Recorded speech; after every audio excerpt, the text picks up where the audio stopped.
When will Californians say enough is enough? On July 1, California drivers, anyone who drives a gasoline-powered vehicle, get hit with a double whammy. The first is a sales tax hike that Democrats in the state legislature and the Democrat-controlled executive branch, i.e. Governor Gavin Newsom, are allowing to go into effect. The second is one where the Democrats can say, oh, my hand's never left my wrist. But make no mistake about it, the Democrats are behind it. The California Air Resources Board is going to require refineries to ramp up the low carbon fuel standards. Now here's where it gets interesting. Last year, CARB came out with an estimate that said that it could increase costs by 45 cents a gallon. That's low. But because they got so much pushback, they withdrew that estimate and say that they are refusing to release a new estimate, meaning they're just going to let the taxes go in, the hike go into effect on July 1. And then they realize that since they're not elected officials, that they can just say, hey, it's what we're doing. And the legislature can say, I never voted for that, which is the game that the Democrats play in Sacramento, which is why Californians face the highest fuel taxes in the nation. What does this low carbon fuel standard means? It means that 45 cents that CARB said was an estimate, it's really probably closer to 65 cents this year, closer to 85 cents a gallon in 2030, and closer to $1.50 a gallon by 2035. I've said it before, I'm going to say it again. You know,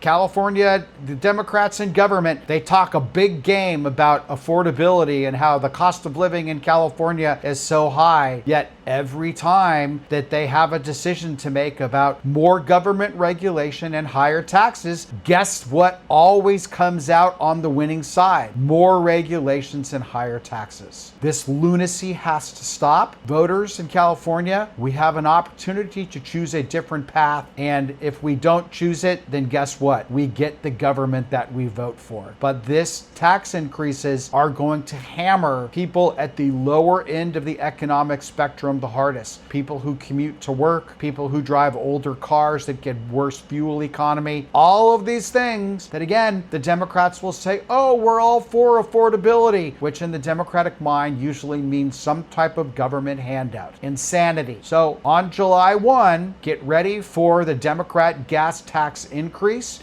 and you can send your thanks to them. What do you think? I'd love to know your thoughts on this.